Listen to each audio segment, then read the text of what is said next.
You have said through the years, you have to be mentally able to ride that storm.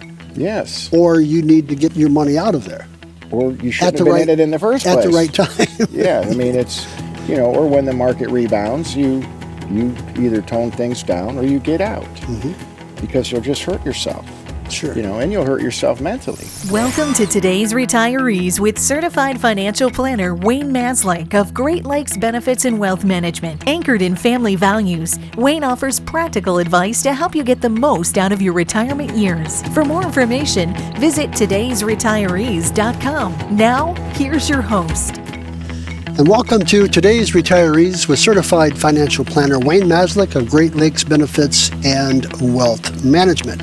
As we are finishing up this year, 2022, wow, it's almost gone. Yeah. We only have a few days left as we're recording this. Yeah, went quick. It did. They all do nowadays. The older you get, the faster they move, absolutely. But 2022, as we do most years, we kind of look back and sort of reminisce, and every television network on the air, they're doing their year in review, things. So we're going to do a little bit of that today on today's program. But we're going to go back farther. But we're going to go back 2 or 3 years. But when we think about the end of the year, and as you have just said, we just went through the COVID thing. I don't even know what to call it anymore. It was officially a pandemic. Officially a pandemic. There you go. Especially early on. Well, early on, we didn't know. We didn't know anything, and you're just you batten down the hatches and hope for the best. And if you were of a certain age, you really hope for the best, because it appears that those 70 plus took the brunt of this. But we probably learned a few things as well, didn't we? I don't know, did we? That's what we're going to find out. Or our listeners and viewers are going to see if they learned anything during all that. Or are we going to continue this for the next umpteen years? Well, I just want people to, and it's hard to do because a few years have gone by, since early 2020 when things were really getting interesting. And we were getting locked down, and we weren't able to see doctors. We were potentially not getting the meds we needed. Grocery shopping was a chore, or, people were even afraid to go out. And, I'm sure a lot of folks back then were kind of thinking if they should have done something different to prepare up to that time. Either extra medications at home, extra food, extra water, extra cash. Sure. Because you couldn't even, ATMs were empty in many cases, right. Or there was no employees to fill them. Banks were closed. So, I don't know if you were thinking of anything different that you wish you would have done back then during this, having more cash at home, or gold or silver or food or whatever. But, I'd hear people talking, we should have had more of this or should have had more of that. Or Toilet paper, yeah, I remember that, right? You couldn't find it. Yeah, isn't that something? And bottles of water. Yeah, It was, people were driving to different states and all kinds of things. And I think now we're getting cozy again, kind of back to normal. We did bounce back, regroup fairly quickly as a country, right, from a pandemic once things started to open.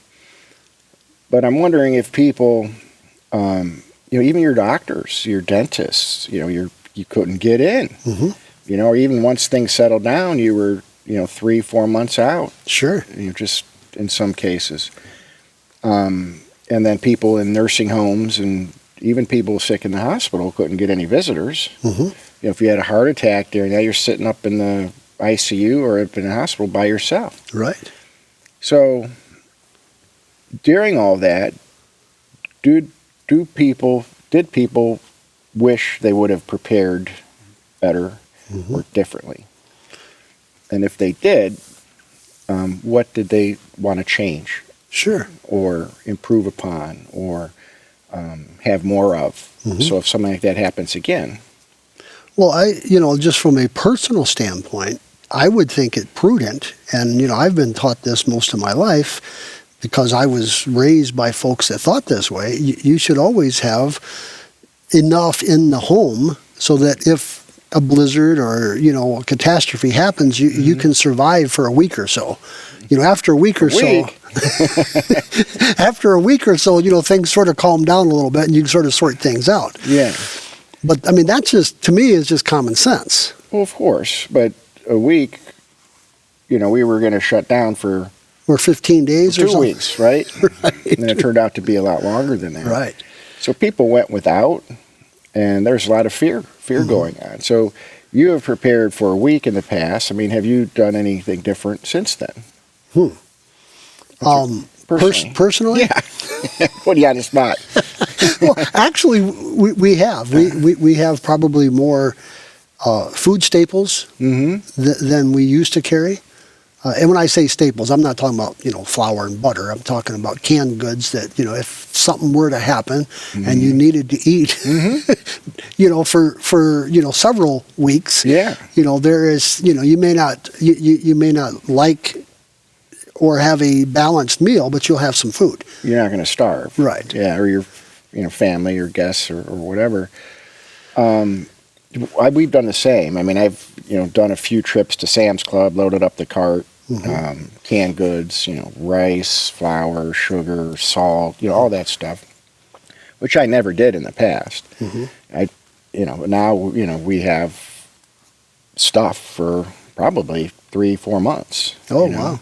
I'd probably lose some weight over that time, but still I wouldn't perish due to food. Right. So yeah, and it's just not, it's water too. It's water was a biggie.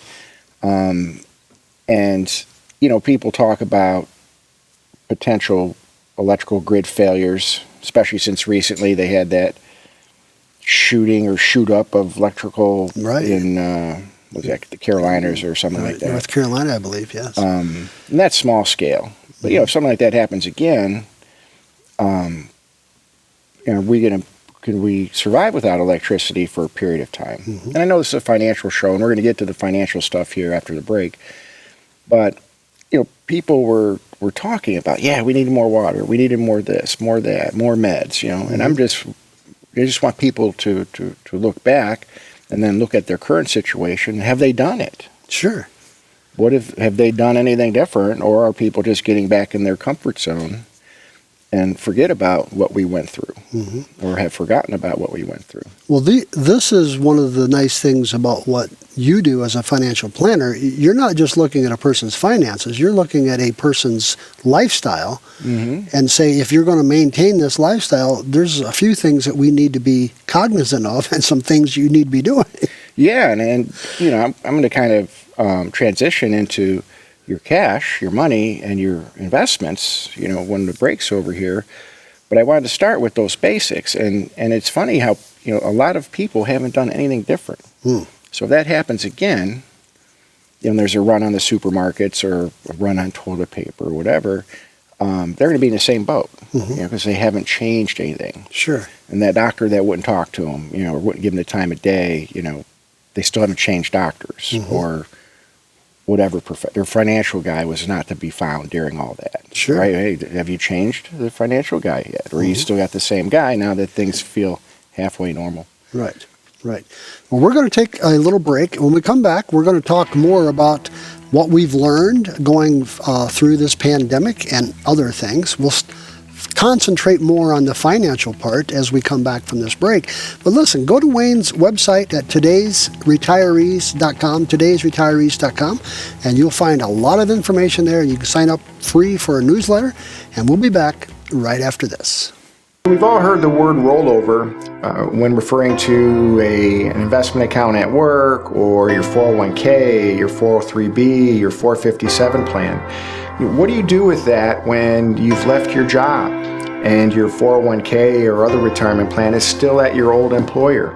Or what if you've retired? And one thing you don't want to do is you don't want to leave your money, your retirement account, in your employer's 401k. Quite frankly, your old employer or current employer is the boss of your retirement account. So if you have questions about what to do with your rollover, you roll it to Wayne. Get it in your own hands where you have the whole universe of investments and choices, not just what your employer tells you can pick from. So contact my office for a free consultation on how to roll over your old retirement account.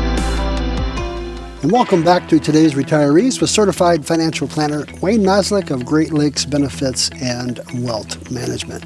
We're talking a little bit looking backwards. The pandemic that started in 2022 that, for some, I just read the other day that a lot of this is back again. Some of the stores are requiring masks and different, some of the cities are. Yeah. It's not like it's gone away. Things have changed. Yeah, it certainly isn't like it was. Everyone huddled in their house and afraid to see their relatives. I don't think I saw my mom for 2 years. She's still very iffy. A lot of people it was affected. They were affected mentally, basically scared to death of catching the virus, and And I just ask people to look back and your relationships, like I said before, your doctors, your dentists, your employer, how'd they treat you, right? If you got, COVID or whatever, and if you thought you needed to make any changes back then, or you didn't like the way people were treating you for whatever reason, did you make an effort to build or get new relationships? Certain, yeah. In whatever area it is. And if not, why not? Because we're getting soft again, because it's more back to normal, and it's like, oh, okay, yeah, we went through that phase, we made it. And some people didn't, but we made it, and now it's just, just business as usual, day-to-day activities. Sure. And cash-wise, a lot of folks weren't used to carrying cash at home, as an emergency. And, fortunately, our electronics still worked, the cell towers and the satellites, so we were able to transfer monies in that. Cash on hand could have been hard to get a hold of at the time. Sure. Just because of the access to the banks and ATMs.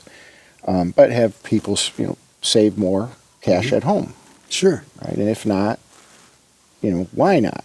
Are they changing? Well, that won't happen again.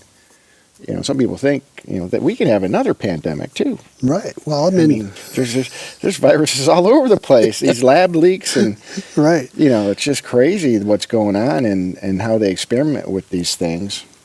So, people need to prepare for the next time. I'm sure there'll be a next time of something. Sure. And if you were insecure or scared back then, you don't want to go through that again. Right.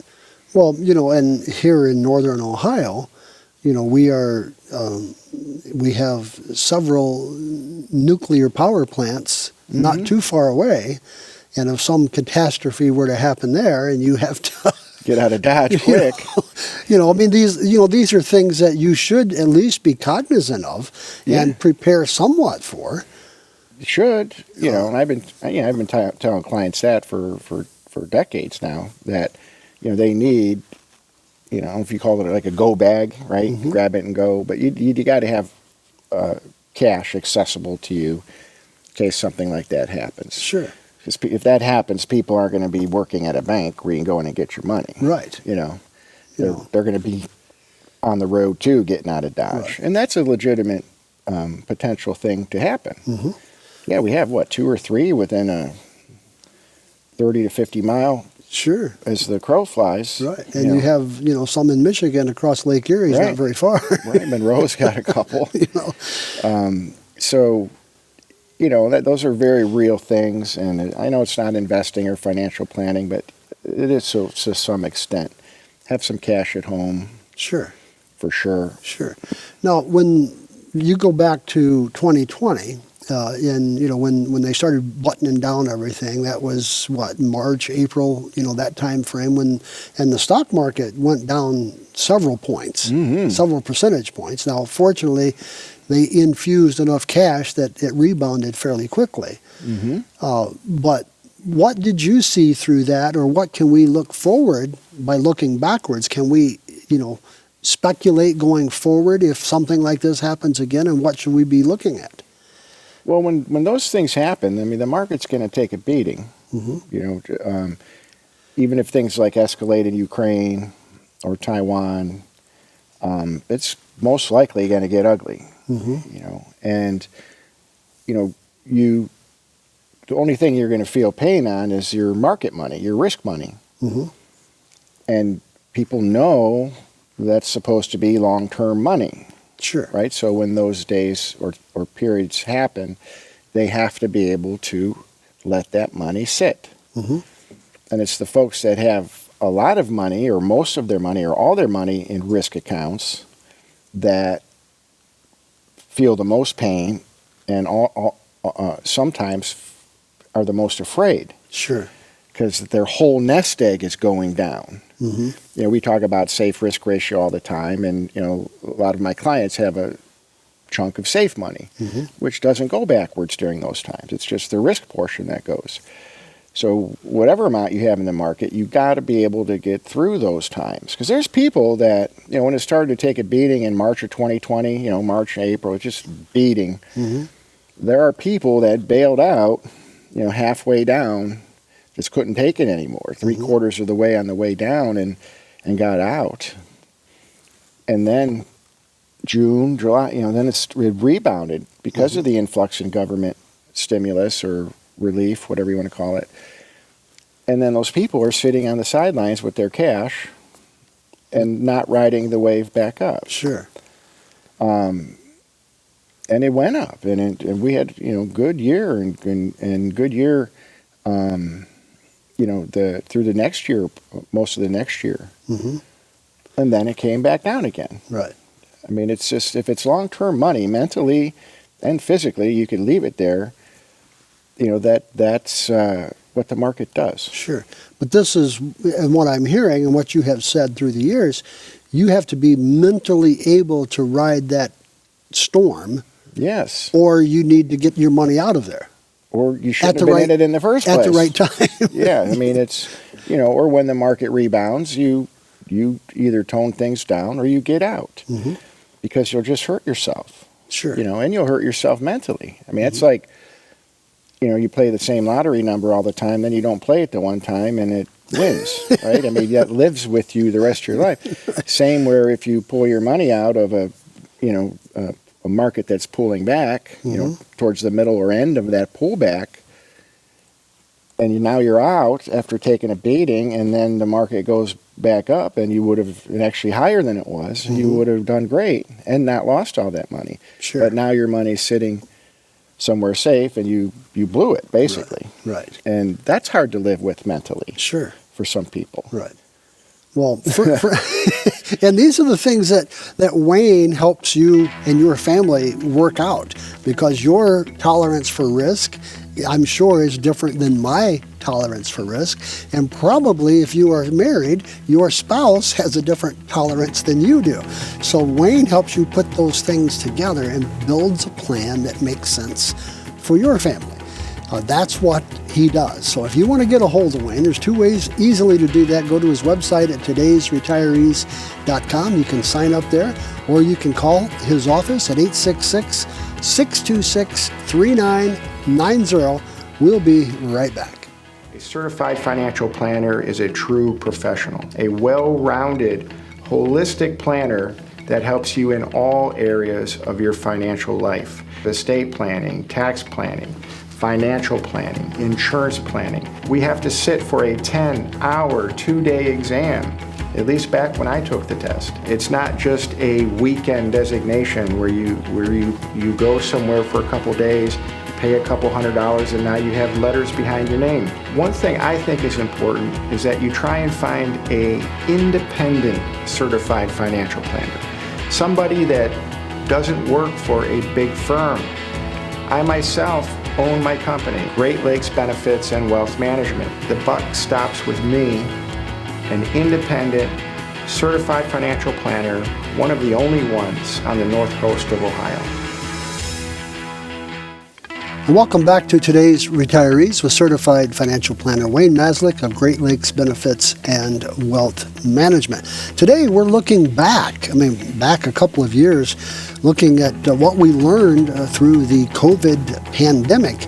And as we were talking the last couple of segments, Wayne, can we focus a little bit? If we made some temporary changes, why haven't we made some of them permanent? And I ask that question as somebody who has had some health issues in the not too distant past. Mm-hmm. And the doctor says, well, you shouldn't eat salt and you shouldn't do this, and you do that for about 3 weeks. Yeah. And then you go back to eating cheeseburgers and whatever it was you were eating before. Yeah. Is that just human nature, or we really do need to look at this, though, don't we? Well, it is human nature, and we make an attempt to make the change that we've wanted to do, whether it's health or exercise or financially. We start budgeting, we start, keeping track of our expenditures and what we spend on groceries and dining out and entertainment, and then that goes to the wayside, Right. It's human nature, and it's the same with the stock market stuff and the market when it pulls back. When you have a good run in the market, even like after '08, and the market just kept going up and up and up after that. '09 was a great year, and people just, thought that's what the market does, And it's also tempting to put more money in the market than you should when interest rates are so low. Sure. Were so low back then. Next week's show, by the way, we're going to talk about interest rates and, how they're coming up, and they're very attractive now compared to in the past. But back then, when you can't earn anything in the bank, little old ladies would go meet with the broker at the bank and cash in the CD that came due that now is not going to pay any decent interest, and put it in the market, Right. And maybe they should be in the market, maybe not. But the market has pullbacks. We're in one now, and we went through one in COVID, and we were artificially brought out of that through the stimulus and relief package. But people got to remember that those pullbacks and corrections happen Sure. regularly. Back, as far as, 1987, Black Monday and all that, it was bad. But then it rebounded quick. And then in the early 90s, 94, I think. And then 2000, 2001, 2002, that was a beating. Down 20-some%, down 16, down another 20. People lost half their money if they were aggressive. Sure. And if they got out during that pullback, they lost money. And if they stayed on the sidelines, they just aren't getting it back. Right. At least not anytime soon. But then time goes by. Now it's 5, and 06, and the market's still going up, so they go back in. Right? They're like, why did I get out? All right, they go back in, and then the end of 2007 comes, and 2008, and they take a beating again. Yeah. And it's just, it's like people doing the same thing over and over again. Most people, they know that's what the market does. Right. When we're in a pullback, it doesn't faze them, because they expect it. And they know long term, history shows, the market comes back and you make more money typically than you would on safe stuff. But they know they have to go through that pain during pullbacks. Sure. There are people that don't have short memories. They have long memories, and they understand that's what happens. And I try and be repetitive, reminding them even before they invest any money with me that money on the risk side you will lose. At some point, it's going to go backwards. We don't know when, but it will. So you have to be able to get through those times. Right. Right. But even if it pulled back and you lose over a longer period of time, that curve is still going up. You'll have little bumps in it, but in theory, Or big bumps. or big bumps. Yeah, but when you look at it over time, it works its way up. And it's not just stocks. I mean, when I talk about the market, it's stocks and bonds. You know, the Fed raising interest rates had a negative effect on a lot of bonds. Okay. So if you had a nice diversified portfolio of stocks and bonds, you know, the bonds are supposed to be kind of a hedge or a little safety net when the market comes down. But when the bonds are going down too, because of rapidly rising interest rates, bond values typically go backwards. You have bonds going backwards and stocks. Sure. So that's, it's not always like that. But when things happen, you got to be able to tough it out, be patient. If you're pulling income from those risk accounts, it's ideally you want to stop. You don't want to be pulling from investments that are decreasing in value, and pull from somewhere else or just stop altogether. And wait for the rebound. And then if you don't want to feel that pain again or you don't want to go through it again, you reposition things at that time. Sure. But not now. Right. Right? Not while it's down. And it was coming back here for a bit. Now it's started to pull back again. It's all over there. A lot of volatility. And, I think we're kind of on the backside of this market pullback. I think we'll see a nice rebound. Don't know when, but I don't think it's going to be a long, long time. Sure. But yeah, people that wanted to make changes during COVID thought they should have done things differently. If you haven't done them yet, do it. Sure. Do it. Well, now would be the ideal time to make a call and come in and see you. Well, for planning and investing, and of course, income planning, retirement planning, even your estate plan. A lot of people were thinking during COVID, oh man, that's a good chance I can get COVID and die, but I don't even have my will or trust updated or my power of attorneys. And so, and people that were in hospitals and stuff without power of attorneys, they had no power of attorney. There's no one that could make decisions on their behalf. So if those weren't in place at the time, did you get them done and are they in place now? Right. Just stuff like that. So those are some of the things that Wayne helps you to do. And as we have talked on this show, if you've lived through this last 2 years and all of the volatility that's been there, if you were thinking about doing something, now's the time to make that call to Wayne and let him help you get all of this stuff accomplished. That's all the time that we have for today. We will see you the next time. Thanks for tuning in to today's Retirees with certified financial planner Wayne Maslyk of Great Lakes Benefits and Wealth Management. Visit todaysretirees.com or call 866-626-3990 to schedule a no-cost appointment with Wayne. Today's Retirees is brought to you by Great Lakes Benefits and Wealth Management, family-focused retirement and tax planning services, anchored in family values. Information and opinions discussed on today's Retirees do not necessarily reflect the opinions of this station. Opinions expressed should not be substituted for individualized consultation with a qualified financial advisor. For specific information, call 866-626-3990 or visit todaysretirees.com.